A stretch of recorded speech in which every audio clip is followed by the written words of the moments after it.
In the oldest pages of sacred memory, there is a garden, not merely a place of trees and rivers, but a vision of how creation once was, whole, unbroken, in harmony with itself and its maker. Here, the dust of the earth was shaped into a man, Adam, meaning human or earth. Into his nostrils the Creator breathed the breath of life, and the man became a living soul. In Adam's solitude, God saw that it was not good for man to be alone. So from his side, not his head nor his feet, Eve was formed. Together they were the first pair, the reflection of the divine image in human form. In the stillness of Eden, they walked with their Creator, clothed not in garments, but in innocence. The text speaks of two trees in the center of the garden, the tree of life, offering immortality, and the tree of the knowledge of good and evil. Only one command was given: do not eat of the tree of the knowledge of good and evil, for in the day you eat of it, you shall surely die. Then enters the serpent, cunning, ancient, and curious. It asks a question, not a command, but a doubt, challenging the boundary. The serpent whispers, "You will not surely die, for God knows that when you eat of it, your eyes will be opened, and you will be like God, knowing good and evil." In that single moment of persuasion, the story turns. Eve saw that the fruit was beautiful and desirable for wisdom.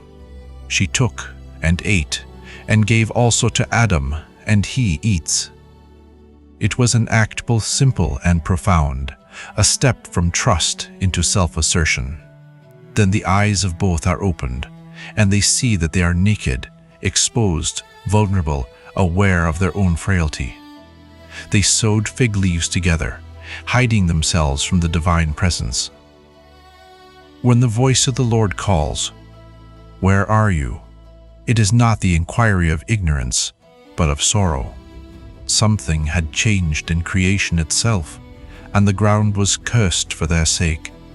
The harmony of nature and spirit was fractured. Even here, within judgment, there is mercy.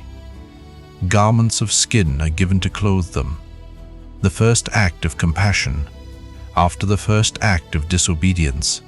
Beyond the closed gates of Eden, guarded by a flaming sword, begins the long journey. This is the story of history, of redemption, and of return. The story of Adam and Eve is not only about the fall of two individuals, but the awakening of the human condition itself. It asks timeless questions. What does it mean to be free?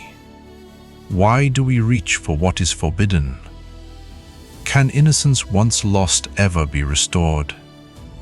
The consequences demanded that Adam toil for his bread, and Eve know pain in childbirth. But the long journey of humankind, the family's beginning, had commenced. Modern interpreters see this as a symbolic account of early consciousness, a poetic reflection of the first humans realizing right and wrong, and thus entering true humanity.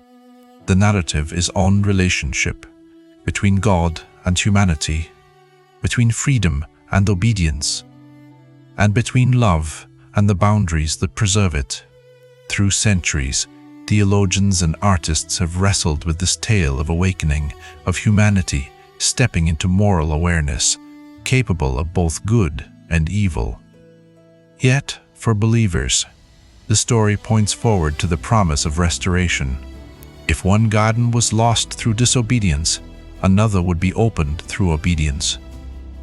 In Christian thought, that restoration comes through Christ, the second Adam, who reverses the curse.